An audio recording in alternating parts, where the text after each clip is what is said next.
señor presidente. Eduardo Esquivel Ancona, Análisis Económico, Grupo SDP. La detención de Emilio Lozoya significa algo muy grande y que debemos evaluar en el sentido. Pero Emilio Lozoya no es el comienzo de la corrupción de Odebrecht en México. Hay que recordar que se vendió por parte de Pemex gas etano a precios inferiores a los del mercado, y eso contribuyó a una gran pérdida a Pemex, a Pemex Refinación, porque se les estaban dando gas etano a la compañía Etileno Siglo XXI. Entonces yo quisiera saber si la Fiscalía sigue investigando este hecho de corrupción que se dio en el sexenio de el presidente Felipe Calderón. Inclusive yo he investigado y en Brasil sí aparece el nombre del expresidente y aparecen los nombres del que era el director de Pemex en ese entonces. Entonces, esa sería mi primera pregunta, si se está investigando ese hecho de corrupción. Sí, son dos procesos. Lo que menciona acerca de Odebrecht, que en el tiempo de Calderón se dio facilidades a Odebrecht para la construcción de esta planta de polietileno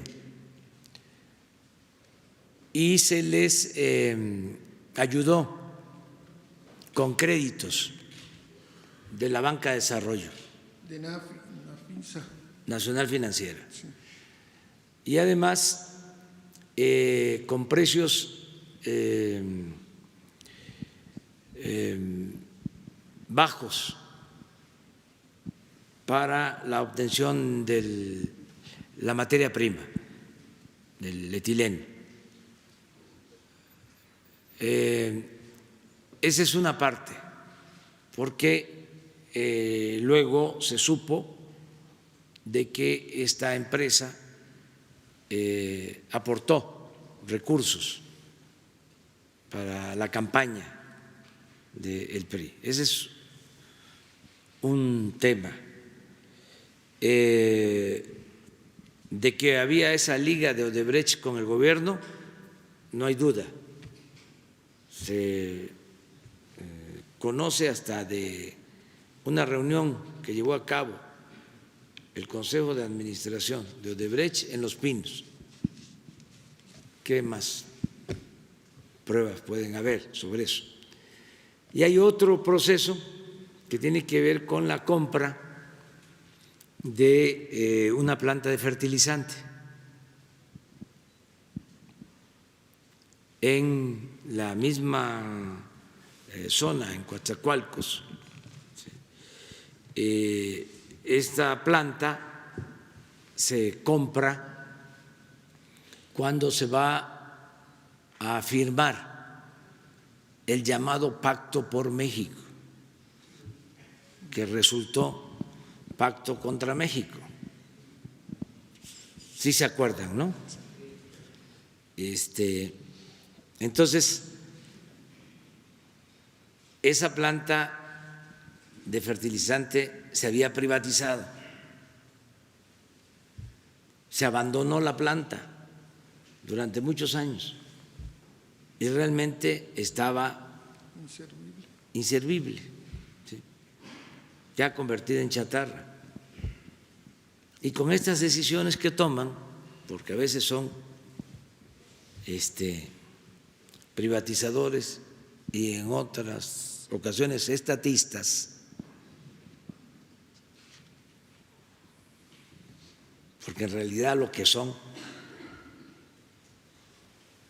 pues son seguidores del dinero, les gustan los billullos. Primero habían privatizado, ¿no?, la planta y luego la compran, pero años después. Y de acuerdo a los estudios, a las investigaciones, se pagó de más, alrededor de 500 millones de dólares por la planta. Primero 300 y luego otra cantidad. El caso es que se terminaron pagando alrededor de 800 millones de dólares por la planta, por la compra de la planta, del terreno y por la rehabilitación.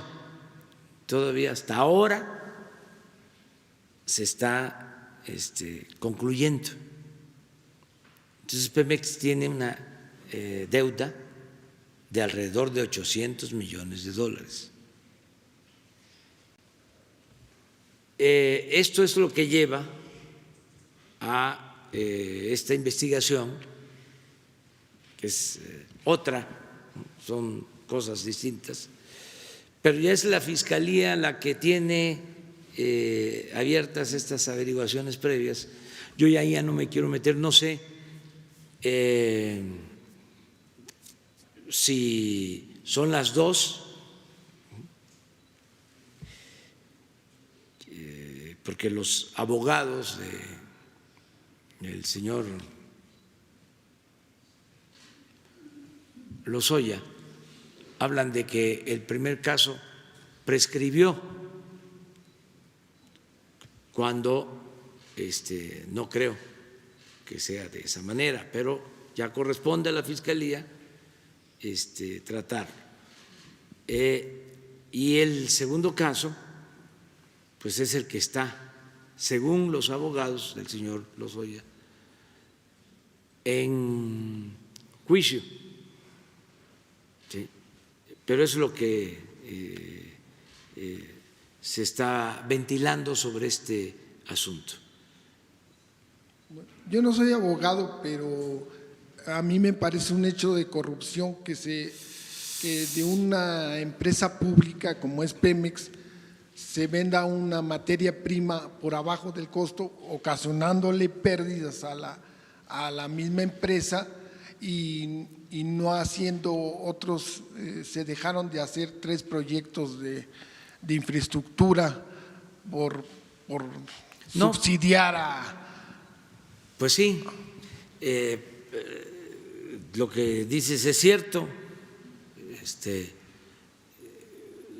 En vez de abastecer con esa materia prima a las plantas de Pemex, del complejo petroquímico, se les dejó sin gas a las plantas de Pemex para darle el gas a Odebrecht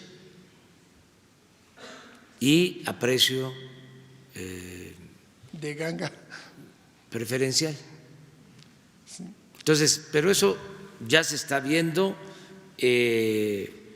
Les repito, la Fiscalía es autónoma, están haciendo bien su trabajo, no hay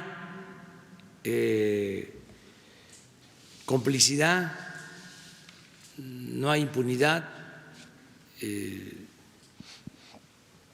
y al mismo tiempo pues se garantiza el Estado de Derecho. No podemos hacer juicios sumarios, linchamientos, es explicar cómo son las cosas hasta donde nos corresponde a nosotros y que la autoridad competente resuelva. Señor presidente, yo quisiera hacerle otra pregunta. ¿Qué está pasando en la industria automotriz, que pues era muy boyante, y el año pasado la producción cayó en 4.1% y las exportaciones en 3.35%. En el primer mes de este año, las ventas de automóviles cayeron un 6%. Entonces, yo le quisiera preguntar, tengo entendido que ahora que entre en vigor el TECMEC, las exportaciones se van a relanzar, pero lo que quiero saber es si usted ha tenido contactos con la industria automotriz, con los empresarios, para ver de qué manera se reactiva la venta, el mercado interno de los automóviles, porque esta industria pues, tiene alto valor en peso en el crecimiento económico del país, en la actividad secundaria. Entonces quisiera saber si ha tenido contactos y qué se piensan hacer para reactivar esto, la venta interna. Sí, estamos viendo esto, es parte del plan de crecimiento económico para este año y en el caso básicamente de la disminución de exportaciones de la industria automotriz, se atribuye, no es solo por esa razón, a que se estaba esperando qué iba a suceder con lo del tratado, porque habían incertidumbres, pero yo creo que todo esto ya se resuelve a partir de que ya se firme el tratado, no tiene problema la industria automotriz y ya se están abriendo plantas nuevas, se están ampliando las plantas de construcción de automóviles y de autopartes y yo espero que se reactive de nuevo esta importante industria. Muchas gracias. Gracias.